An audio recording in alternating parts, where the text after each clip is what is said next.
This is Peter Helland with Citizens for Community Media. There's an interesting report out even just this morning that Mayor Pete Buttigieg is wanting to pursue the Democratic chairman position for on the national level, and that he's in the running.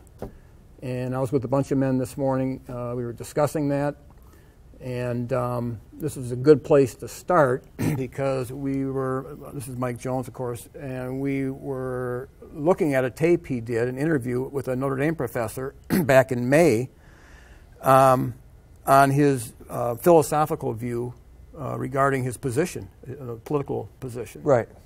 And so we're seeing some of these things come together that make an interesting story. Yeah, just as we're getting a bead on his philosophy, suddenly he's going to leave.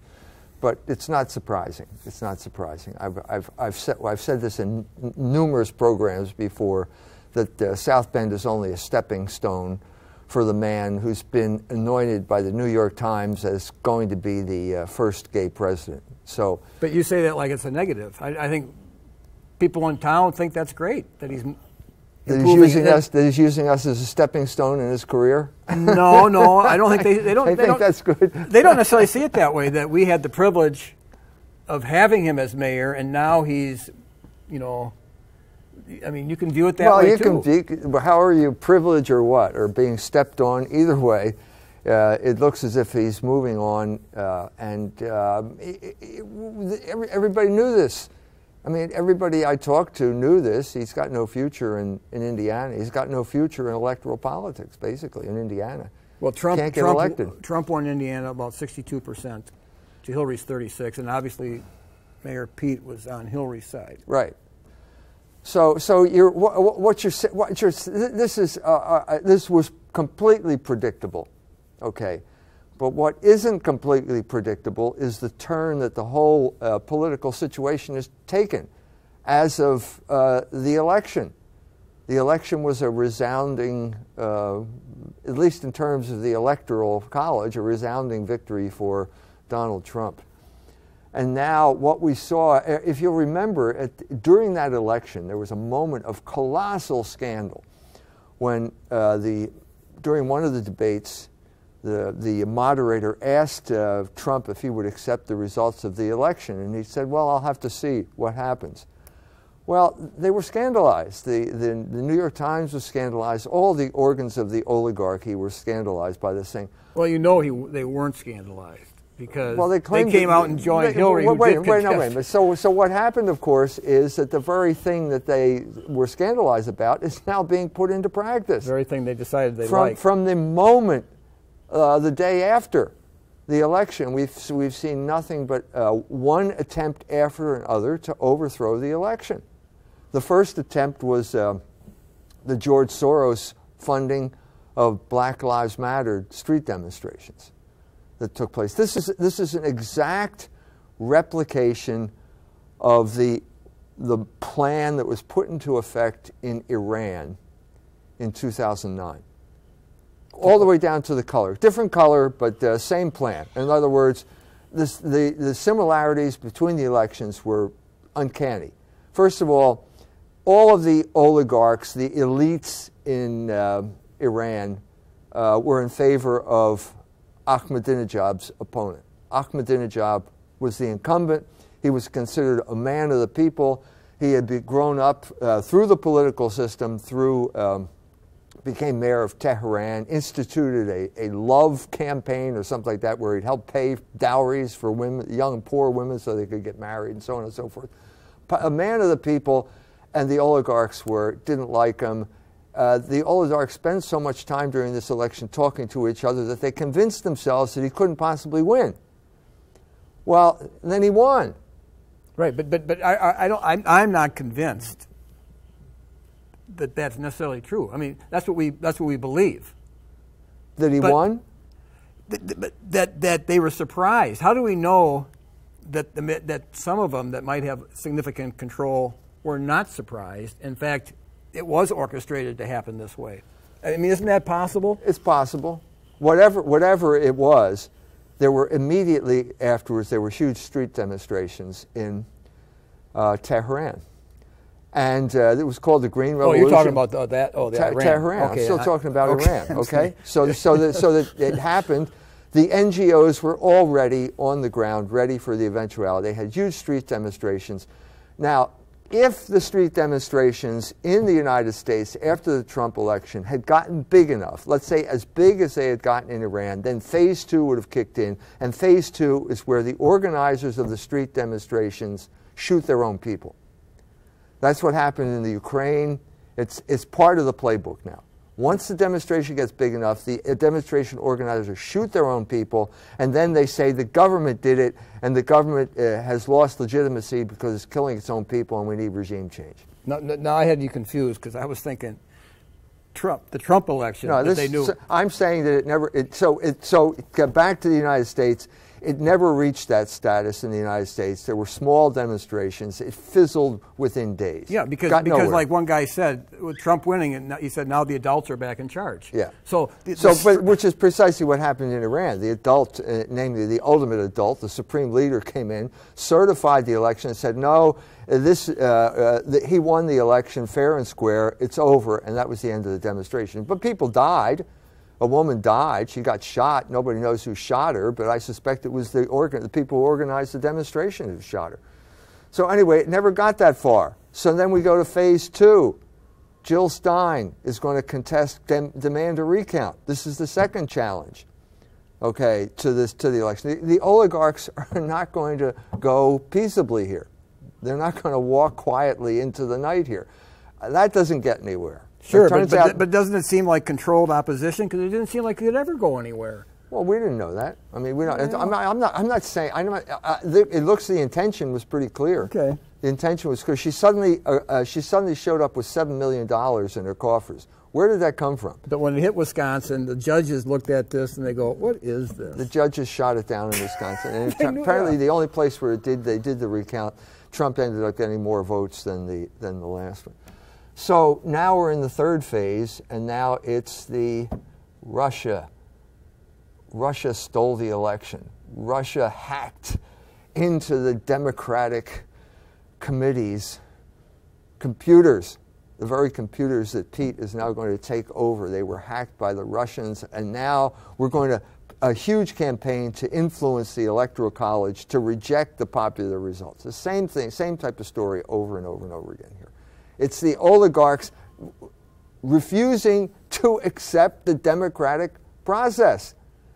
They have become so drunk with their own power that they think that they own the democratic process. And so they make all the lip service like Hillary will concede, but apparently she's behind this now attempt called the Hamilton electors or something like that to convince these people not to vote for the people, not to vote for the candidate that the people in their state chose, for some type of higher moral reason. So the higher moral reason, that brings us back to our own philosopher king, namely Pete Buttigieg. Now, who knew? Because they're all drawing on that, some of it, the Rhodes Scholar. Well, wait, yeah. Who knew that this man was the great philosopher king?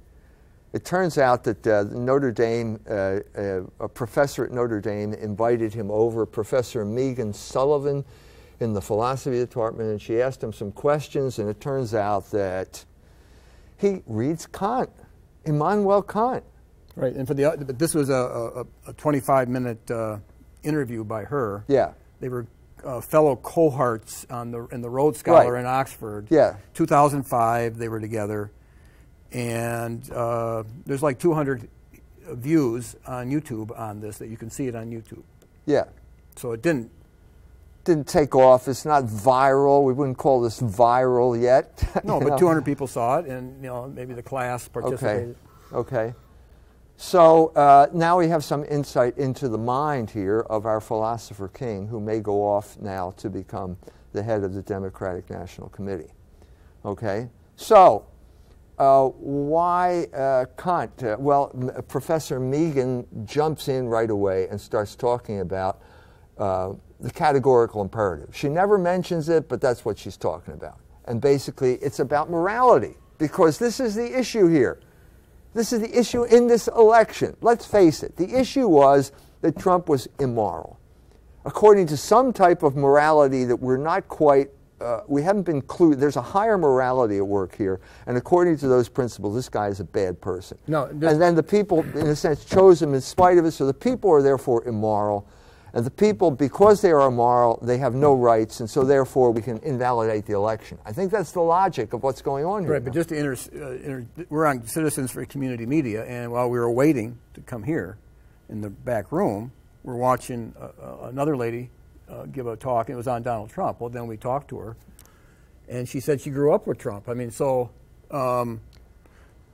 this is good for community media, that we have local people telling us what they feel, and she grew up with them. Yes. I don't know the relevance. It's just interesting that... Yeah, well, it's obviously on everyone's mind. But I mean, what we're seeing here is we have now some type of insight into the real dynamic of how this is being used for political power. I mean, I just expressed it here. If you watch this interview of the mayor closely, you listen closely, there are two aspects involved here. You know, you're a mayor, you have to go out and listen to the people. Okay? Well, that's simple enough. That would be like the election, right? Trump got elected.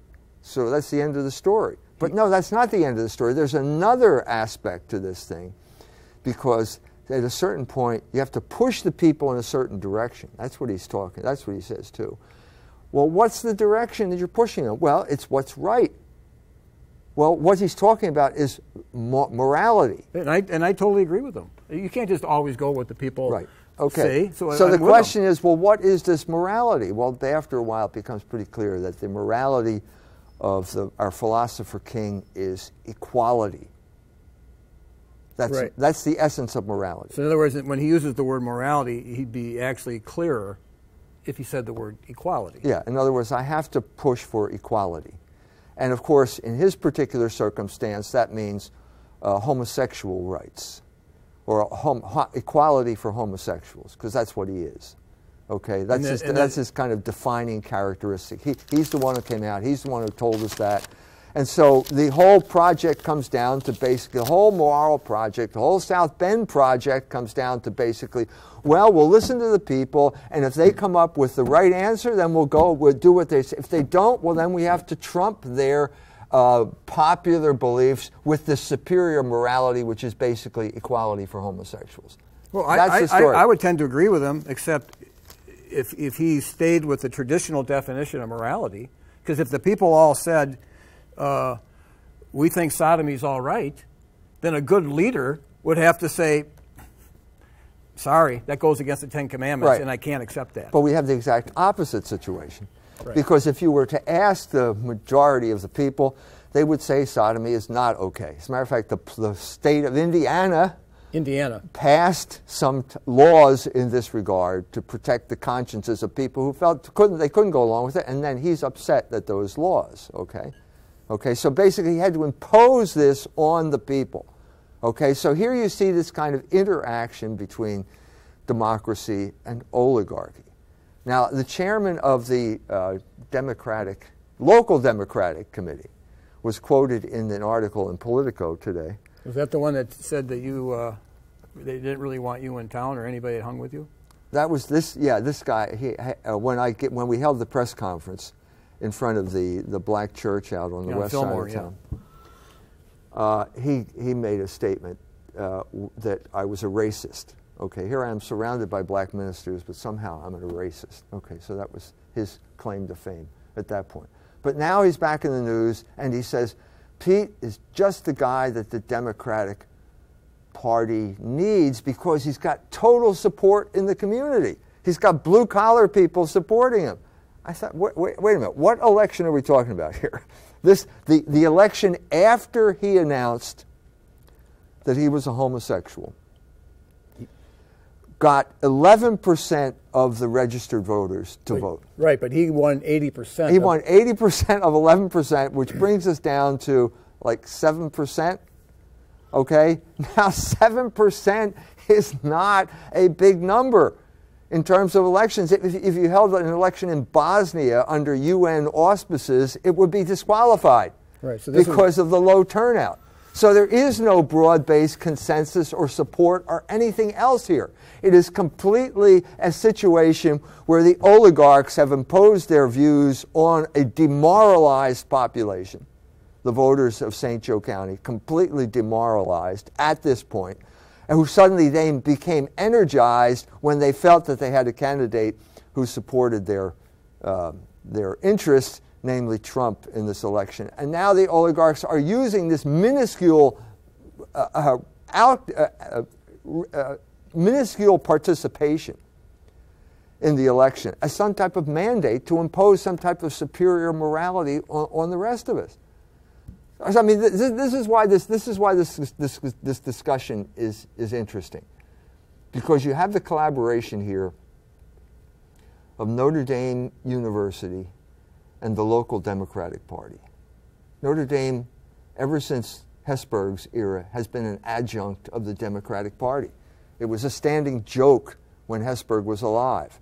John Bradamus would have meetings, of the Democratic Party, and Hesburgh would be there, and he announced to the crowd, well, we all know the Father Hesburgh doesn't endorse any candidates. And everybody would roar with laughter at that point. It was a standing joke. Nothing has changed except the tenacity with which the faculty at Notre Dame are holding on to this failed ideology of political correctness. They are the commissars that get to impose this political correctness on the people, on the students of the University of Notre Dame, largely Catholic. Do you think they hold to that because of peer pressure, or they hold to it because they personally, individually believe in it? The faculty? Yeah. The faculty have committed themselves to the comfortable life of academia. So it's peer pressure. No, it's not. It's not peer pressure. It's their own desires for a comfortable life. Obviously, they're all in the same. They all have the same desires. Okay. In other words, if it comes to a choice between telling the truth or continuing to lead my comfortable life, I will choose to lead my comfortable life. That's my career. That's what I dedicate my life. My life is my career. Well, yeah, you get married, you have a wife, and you have 3 kids, and you want them to be successful, and they have to pay $70,000 a year to go to their choice university. How do you support that? You're committed to a system, and you're committed to your role in the system. And the problem here is that it's a complete distortion, ends up with a complete distortion of what you're there to do, which is to say, teach philosophy. Critical thinking, truth. Okay, well, let's just even narrow it down to something really specific. Like, what did Immanuel Kant have to say about morality? Now, Kant is the idea, he had a Kritik der reinen Vernunft, the critique of pure reason, Kritik der praktischen Vernunft, the critique of practical reason. Kant was an Enlightenment philosopher, okay, but he had the sense all the way from the ancients that there were 2 branches of knowledge. The one is pure reason, which seeks the truth, and the other is practical reason, which seeks the good. And how do we achieve the good? Well, the show was called God and the Good Life. Right. So that's similar. How do you, first of all, how do you understand, how do you know what the good is? And secondly, how do you achieve it? This is why we have practical reason. Well, that's what Immanuel Kant, that's right. So so Kant is also an Enlightenment philosopher, okay, which means he's trying to come up with a version of morality that is independent of religion, because morality is always associated with religion. It's always been associated with religion. Religion has been discredited in Germany because of the Reformation. It's that simple. So you have 2 competing groups who call themselves Christian, and they can't agree, and so therefore we have to go to another source, and that means now just reason alone. Well, she said that. She said when you have if you were debating a really morally serious policy, well, you can't bring religious ideas in to solve that. Right. So that's like the classic Enlightenment solution to the religious warfare problem. Of course, it has problem of its own. Okay. Well, you might be throwing the baby out with the bathwater. You may very well have thrown the baby out with the bathwater, and the main problem was that you cannot maintain morality without religion. Okay, that was what the founding fathers worried about. John Adams worried about it. George Washington worried about it, and their fears have proven to be true. Well, the Constitution, I studied this movement to amend the Constitution, which is a strong movement. You had Supreme Court justices, governors, to put God back in. I think the Confederacy saw that problem. The first thing they did was create the same Constitution basically, but put God into the Constitution. Because without a reference point in the supreme law of the land, who determines that reference point can move anywhere it wants? I mean, specifically, they wanted to put Jesus Christ in. They didn't. They failed. God gives you something, but when you bring in Jesus, it really clarifies the definition of morality. Yes. But right now, it's total confusion. So this could have... This is a document that could have worked out, I guess, given the proper cultural support. But there was an element, a kind of revolutionary element in the United States that just would not allow this to happen. No, you can never get a movement to get an amendment to the Constitution that would recognize God. Right. So we're far gone now. We're far along. So back to Kant, back to the Enlightenment. Is it possible to come up with a notion of morality without religious backing? I would say yes. I think the answer is yes, because Kant was right. Morality is practical reason, and practical reason is innate to the human being. It's logos. The man. If you are a rational creature, that means you have the ability to understand how to act. Now, Aquinas dealt with this in his own way in the Middle Ages by saying, look, yes, it's true. You can deduce all of these principles of morality from the first principles of practical reason, but most people are not philosophers. And so God understood that, and so he gave the law from God. So let's say Moses. Moses goes up to top of Mount Sinai. He's given the 10 Commandments. This is directly from God. It's all from God anyway. Even from a natural perspective, it has to come from God. Here is the scripture we were going to start out with. One of our friends said, why don't you read out the Jerusalem Bible? It says, that, Romans 1:21, the more they called themselves philosophers, the more stupid they grew, until they exchanged the glory of the immortal God. But it's saying what you're saying, and then it goes on and says that, but God has revealed to just natural man his moral law inside their heart. That's right. That's right. But the ones that claimed to be the smartest are the ones that lost it. That's right. And so we have a classic example of this right here in this interview between Professor Meghan Sullivan and Mayor Pete Buttigieg. They start off, for some strange reason, wanting to talk about morality. Okay, and Professor Meghan says, Kant says that it has to be your actions have to be universalizable in order for them to be considered moral. This is what Kant called the categorical imperative. They never mentioned it, but that's what it's called. Okay, well, what's the elephant in the room here? The elephant in the room is that you're talking to a mayor, the gay mayor. And not only the gay mayor, but the mayor who has announced publicly that he is a homosexual and also that he's interested in following morality. But he's not even married, and supposedly he's living with a guy. So what? Isn't that a problem? So you've got this issue of homosexuality. Well, let's take it just on the premises that they have established. Is homosexuality universalizable? Or let's put it this way: if everyone acted like a homosexual, what would the outcome be? Well, it would be the end of the human race. Okay? Now, is that a good thing? No, that's not a good thing. So therefore, she said that's the test. That's the test. You flunked the test, Pete. She's the one that came up with it. She said, you flunked your own test. We're not talking about some type of Bible thumper who's telling you that you're going to hell because you're a sodomite. You flunked your own test. Well, and the whole point here is you flunked your test. She's the one who brought it up, and yet she can't seem to connect the dots here. Well, it's like in those game shows. You know, what subject do you want? Well, he said, of all the philosophers, I like Kant.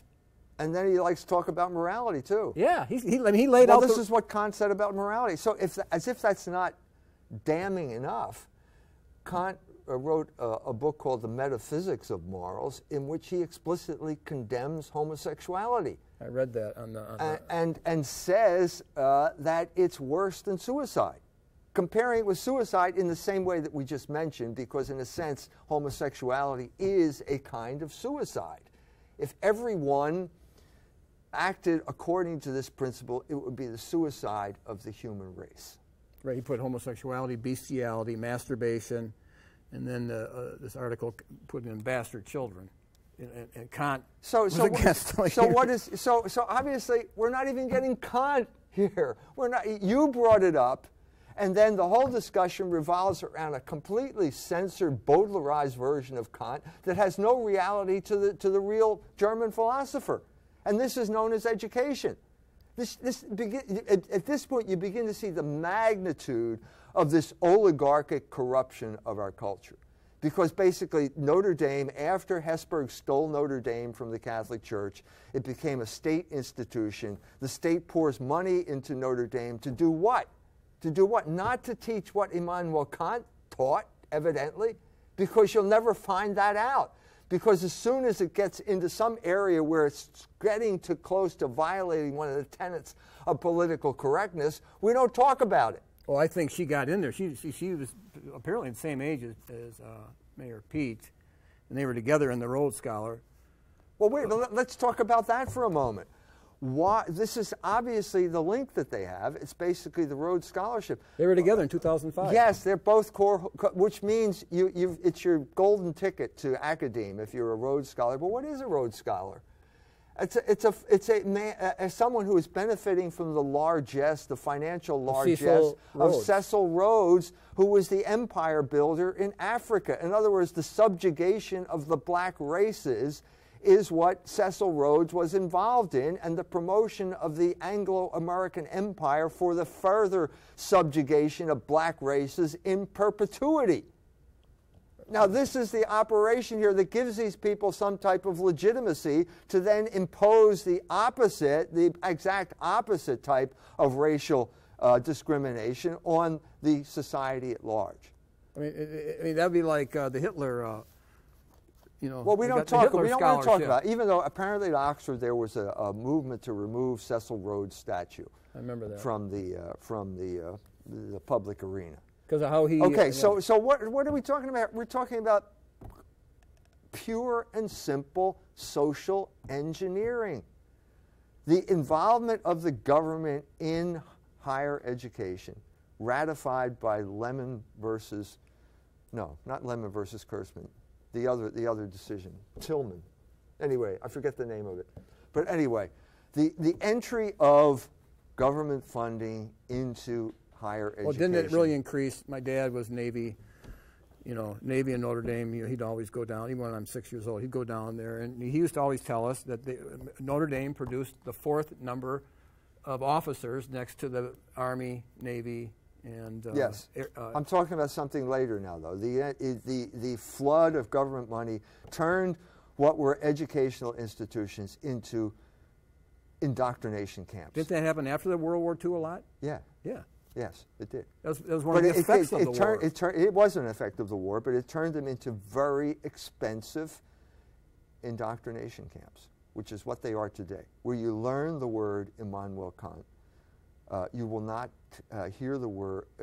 You will learn some of what he said, but you will never be able to connect the dots and understand the full implications of what he said, because that will be suppressed, because it contradicts the political correctness that is the regime at every institution, which is basically not based on Kant. It's based on Michel Foucault. Right, and we'll get to that. But I'm thinking at that age, Plato said no one shouldn't be allowed to be a philosopher unless he's 50 or something like that. These kids are 18, 19, 20, and they're being told, oh, you're so smart, and look at what you're reading, and you're so smart, and then they have to act like they understand it. And then they go out like they did understand it, and they get positions of prominence. Yeah, but what do they understand? You're seeing it right before our eyes. So this is the oligarchic institution Okay, here are two of the prime candidates who have been anointed, well, obviously one more prime than the other, have been anointed by the oligarchs to be our future leaders because they will steer the culture in the directions which the oligarchs favor. But that's why they're there. If you force the definition out of, like, say, morality out of Meghan or Mayor Pete, what kind of definition would they give for morality? You have to deduce that, I think, from the course of the discussion, because they're not going to say it. I mean, morality is practical reason. Kant has used the term practical reason. That's true. It is practical reason. But what they're doing is a complete violation of the basic principles that they're invoking. Because practical reason would line up with the Ten Commandments. Of course it does. Right, but theirs doesn't? No, because theirs is social engineering. So what is their morality? So you can deduce this from the way the discussion went, okay, which is basically the mayor talking about what it's like to be mayor of South Bend, Indiana. And so it's sort of like, well, you have to go out and talk to the people. Well, that's fine up to a certain point, but then suddenly you have to move, then he says you have to move the people in a certain direction. Well, suddenly now you're talking about some type of higher criterion, okay? So you're talking about some type of morality. Well, what is that direction? Suppose you went to the people of South Bend, Indiana, the first time around and announced that you were homosexual. First time around. Well, you were on record for saying that he wouldn't have got elected. Yeah. I mean, I don't think he would have gotten elected. Probably not. It was too big of a shock. Okay. So let's put it this way. Suppose you went to the people of South Bend and you said, do you think that homosexual behavior is acceptable, morally acceptable? I think that the majority of the people of South Bend would say no. I think the majority of the people of Indiana... At that time, the majority of the people of Indiana would say no. The majority of the people of the United States would say no. I think that this is clear.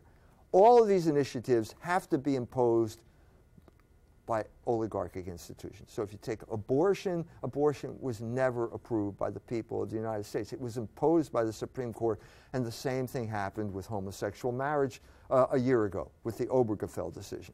But you're assuming that the people do have this common sense. But if they were watching 4 hours of TV a day, I'm saying even given the massive social engineering, they still were surviving. Even given the massive social engineering that the United States people have been subjected to ever since World War II, they still have this residual morality that would make them say no.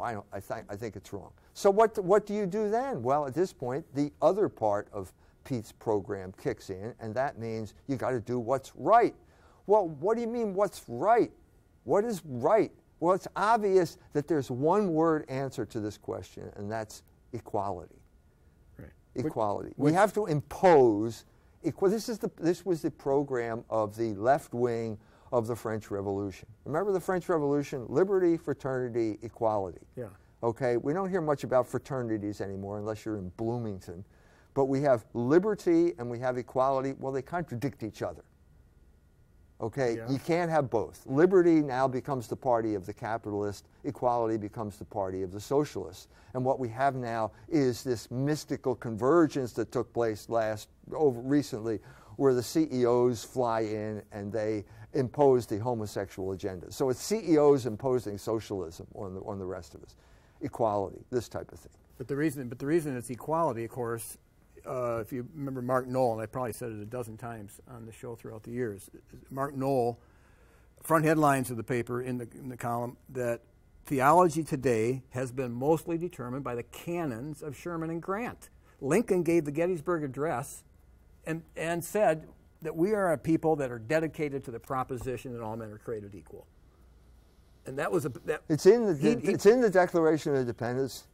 And it's also contradicted by the Constitution of the United States. So you have this incoherence at the very beginning. He had to straighten it out. That war was fought to straighten it out. That's right. And there was incoherence in the French Revolution. They had a civil war right after they had their revolution as well.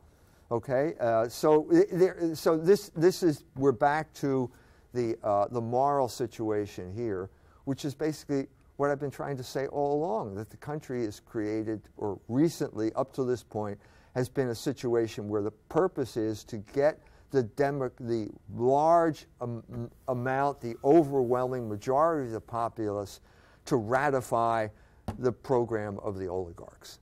As long as that happens, everyone's happy, everything comes along, except for the fact that the oligarchs are in the business of grinding people into dust because their main engine of control is usury.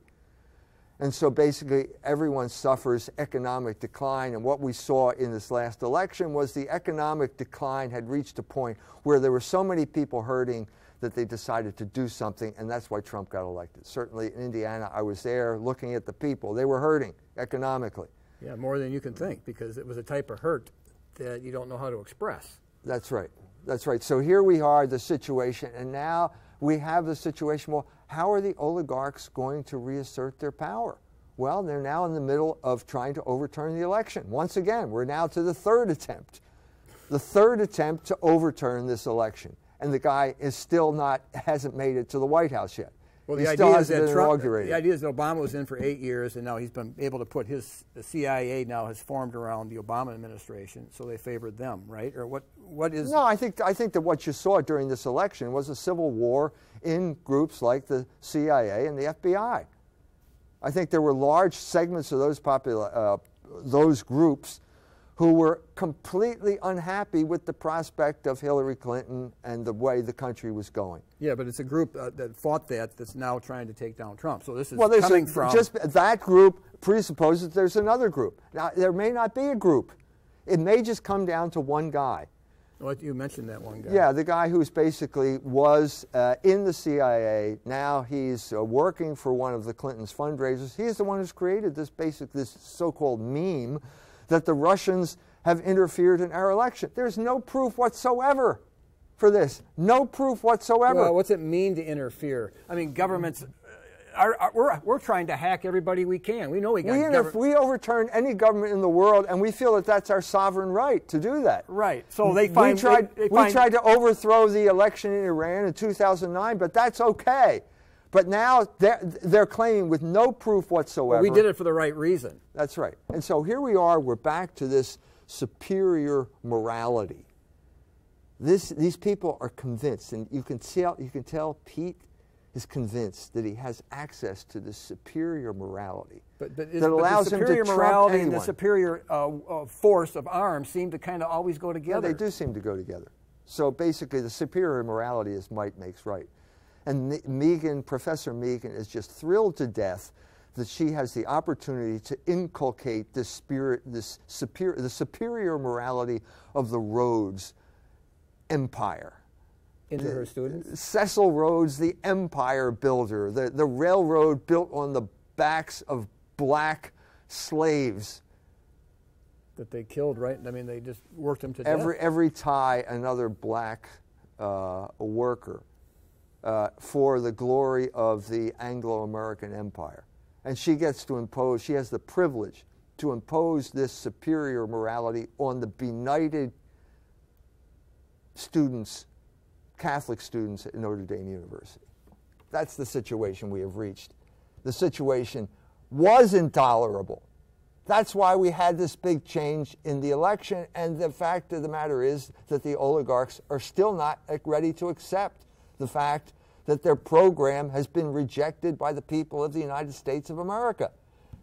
Notre Dame is in denial. They even had a prayer service for all the poor people who were traumatized by the fact that Hillary Clinton did not get elected. But where you taught at St. Mary's, it was even worse? It was worse at St. Mary's.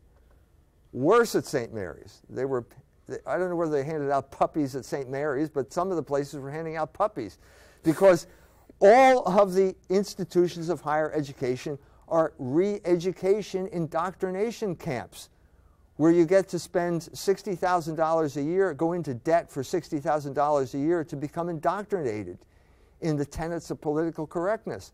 Everyone found that intolerable except the professors themselves, whose livelihood is now, at least the credibility, the intellectual foundation of what they're doing has now been threatened. Yeah, because if this interview between Pete and Professor Meghan proves anything, it is that it's completely bogus. It's completely, you're not talking about Kant. You don't have a clue about what Kant is really talking about. You're not talking about practical reason. You're not talking about the categorical imperative. You're talking about this politically correct version to keep your students in the dark. Well, how about if Mayor Pete talks about Jesus or the Christian faith? Is he talking about the correct Jesus? He says he's a Christian. Peter, we're trying to play by their rules. They are the ones who established the rules. I'm saying even according to their own rules, they're not being honest. No, because Kant is the philosopher of his choice. He's the one who brought up Kant. He's the one who announced he's a homosexual. Well, Kant had very specific things to say about homosexuality, and they don't agree with what Pete says. Just the opposite. It's the opposite of what he says. So what is this? You don't give us this. I don't believe it. I'm sorry. Because that's not the game plan that you're working according to anyway. The game plan, as I've said before, is Michel Foucault, the homosexual whose philosophy is the operating system of every university in this country. And he got that from his father, Joe Buttigieg, the professor at Notre Dame, who mainstreamed Foucault into the Catholic university up there. But usually in the 80s. Usually you can track it down. Is there before Foucault? Who was it before Foucault? And Foucault was. How did it go from Kant, the Enlightenment? How did it go from the Enlightenment to Foucault? Okay, the Enlightenment ended with the death of Hegel in 1831. At this point, there was a materialist reaction against one of the greatest periods in the history of philosophy.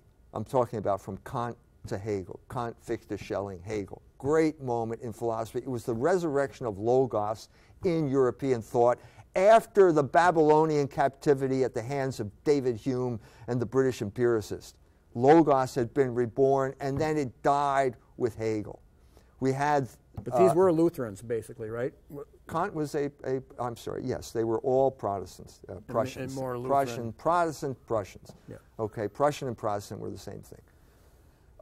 It died with Hegel, and the proof of it was that one of Hegel's main followers was Karl Marx, right, who believed in dialectical materialism. This is preposterous.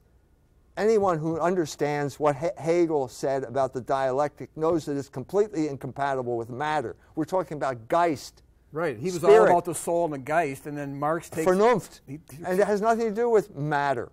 You can't have dialectical materialism. So philosophy took a nosedive at that point. At that point, we have a period of crisis, and then you have someone like Nietzsche, the rise of someone like Nietzsche, who is a complete irrationalist, who hated Logos, who hated Socrates, hated Socrates, he felt hated reason. It felt it impinged on his manhood, but he was a joke. And so with Nietzsche, we have, in other words, what we have is the eclipse of Logos and its replacement with will. In many ways, the same thing that happened to Islamic philosophy 1,000 years ago. Okay, and so we now have philosophies of will. You're going to impose your will, and that is will be what is right and what is wrong. That's basically Nietzsche's morality. And this became the dominant strain, skipped over to the French, and then finally it was picked up by Michel Foucault through an obscure guy by the name of Bataille. But anyway, it was... But there is a projection that can be intellectually traced. Foucault is a disciple of Nietzsche. All of the deconstructors, Jacques Derrida, all the leading lights of that final gasp of French philosophy, they were all disciples of Nietzsche, which is anti-logos, which is a direct repudiation of what Hegel was all about. Yeah. My freshman year, I mean, Nietzsche, I had taken philosophy, and boom, there was Nietzsche. And when you're 19, you're going to go for it. So if people were honest with us, if it wasn't, it's just like whenever you're in this guy's presence, he's constantly padding his resume. It's like everything he says is somehow some type of entry on his resume, including this ridiculous notion that somehow Kant has had some type of influence on his life. It's preposterous. I'm sorry. It's Nietzsche. It's Foucault. It's your father. These are the people who have had the influence on your life. Don't try and throw us off the track with this Kant, and then have this whole professor here who's too stupid to even bring up the most obvious contradiction. All she can say is, That's fantastic. How many times did she say that's fantastic? Well, Instead of saying, well, wait a minute, Pete, if you're talking about the categorical imperative, how does homosexuality, how does that correspond to the categorical imperative? If everyone were homosexual, the human race would die out. That's the obvious response. No. The scripture it says they teach things which they ought not to for filthy lucre's sake. The money is on the homosexual card. That's where the money is. Let's get it back to the big picture. The oligarchs have chosen the homosexual as the avant-garde of their revolution and their revolutionary form of control. Yeah, they put the money there. The money's there, and everybody knows it. And the essence of it is this kind of superior morality. They have this superior morality, and you are in error, and error has no rights. That was the message of Brian Benioff of Salesforce when he parachuted into Indiana and told the state legislature, you have to overturn your law because I don't like it. See, I mean, I don't want to divert, but if you were a mayor and you were single and you decided to shack up with a girl, and there's the mayor, he's living with this girl, people might go, that's not right. But if you shack up with a guy, oh, no problem. Like what? Somehow they've given a sanction. They give a free pass to. Well, this goes back to Nietzsche. Nietzsche's basic project was as he said, die Umwertung aller Werte, the transvaluation of all values. So what you're seeing here is moral sanction is never going to go away.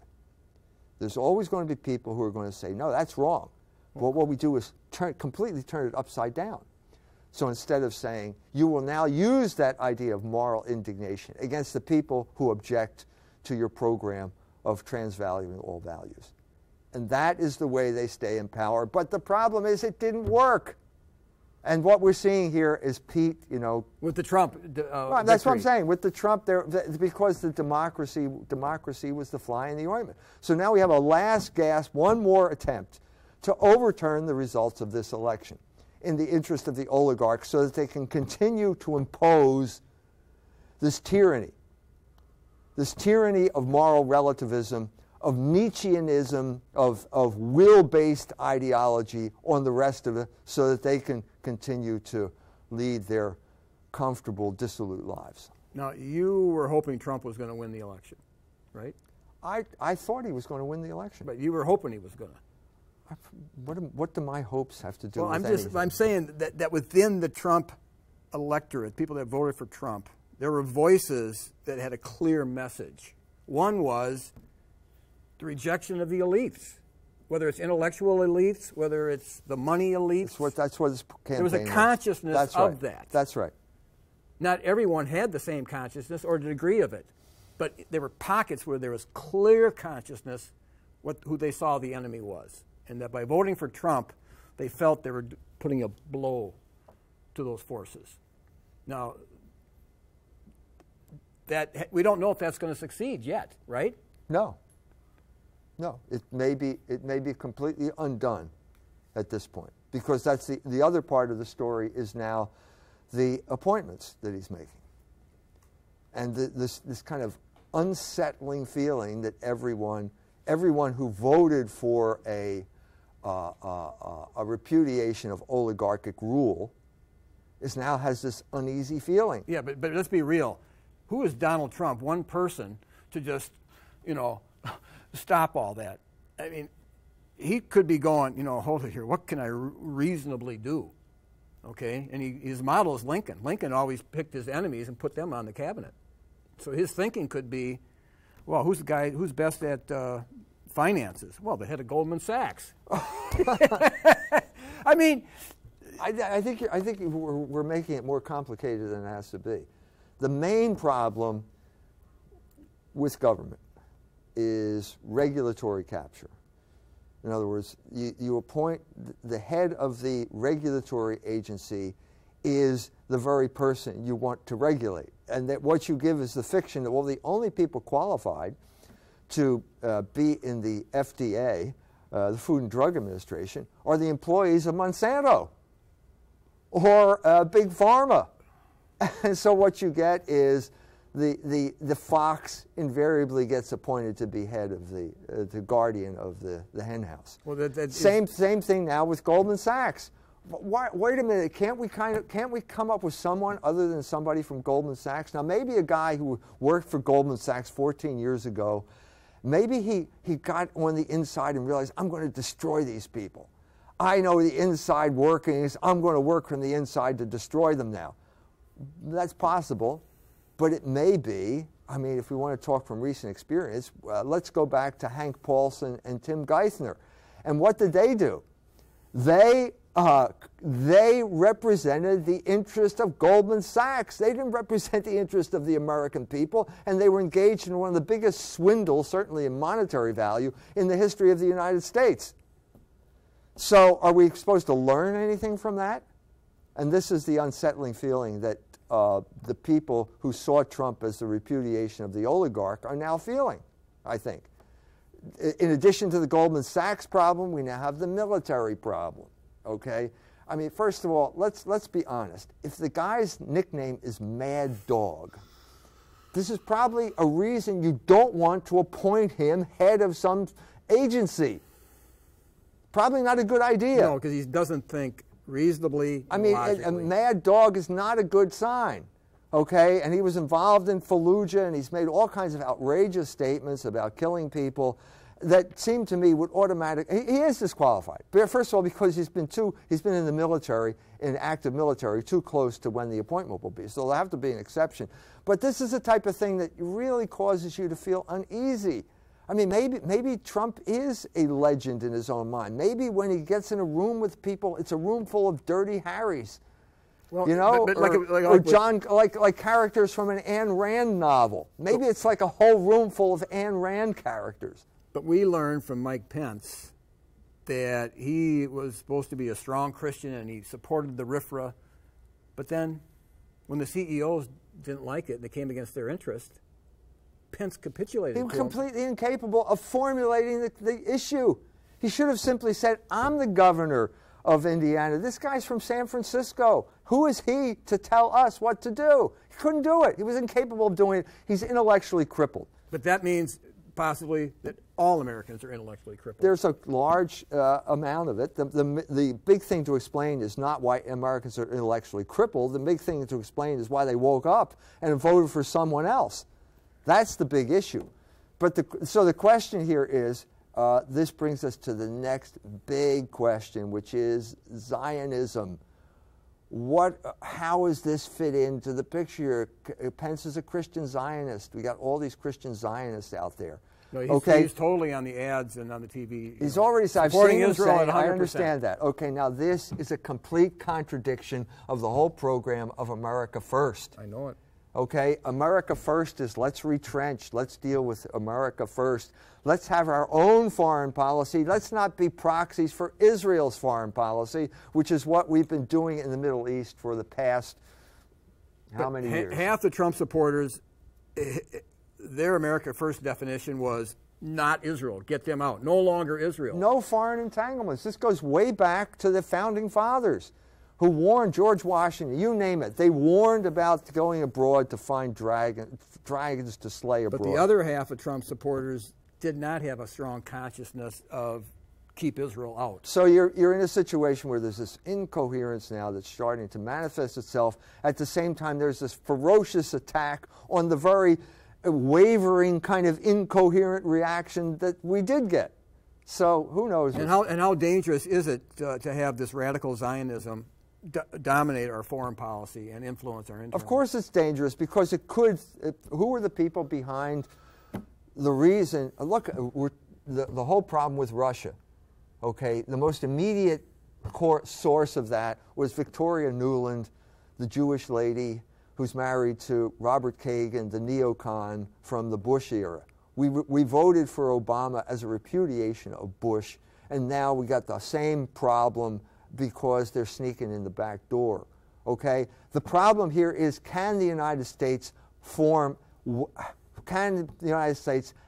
wage or pursue its own interest without pursuing the interest of taking a backseat to pursuing Israel's interest in the Middle East. Well, Obama supposedly was going to change Bush. He didn't. He just perpetuated it. Now Trump is supposedly going to change Obama. Now we got the same problem.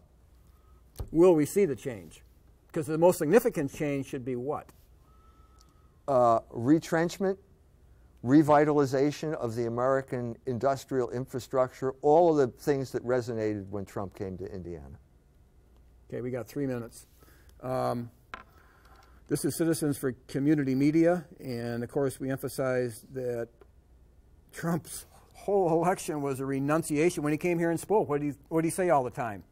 You know, they're the enemy. The corporate media is the enemy. He's looking right at them. So local media is obviously important. More and more people see that it is.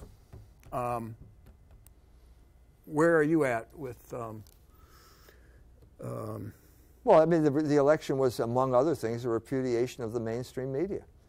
So the alternative media triumphed over the mainstream. It was David killing Goliath. Right. So here we are. We are the alternative media, and we are the ones that sort of determined the day. Yeah, we played I mean, obviously this type of media played a role. The meek inherited the earth. Yeah, usually you think maybe you got to be crucified. Usually the meek contest the will. That's about all they can do. But they inherited the earth. Right, sort so of. things are still optimistic. We'll see. We're in the middle of a huge struggle. And the main thing we have to do is raise the consciousness of people to the terms of this struggle, because the whole democratic process is now being called into question.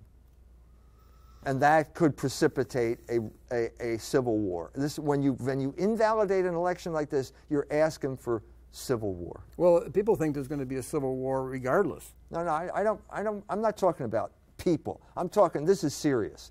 If you invalidate election, that's the classic formula for a civil war. I just can't even imagine that they could do that. Time will tell. It's too shocking. Okay, we have 1 minute left. Citizens for Community Media. This is Dr. E. Michael Jones. He's been living here in South Bend since 1979. He qualifies as a local, and I've been here since I graduated from Notre Dame back in '70s. I'm a local, and we do believe in the Catholic concept of subsidiarity, which is a good principle. You don't need to have outsiders coming in and telling you how to think. You know, we're capable, made in God's image, we're capable of reading the Scripture, reading the church tradition, and saying, here's what the truth is. So hopefully this is an encouragement for citizens to call down here at WNIT and get your show. Till next time, Peter Helland and Dr. Jones.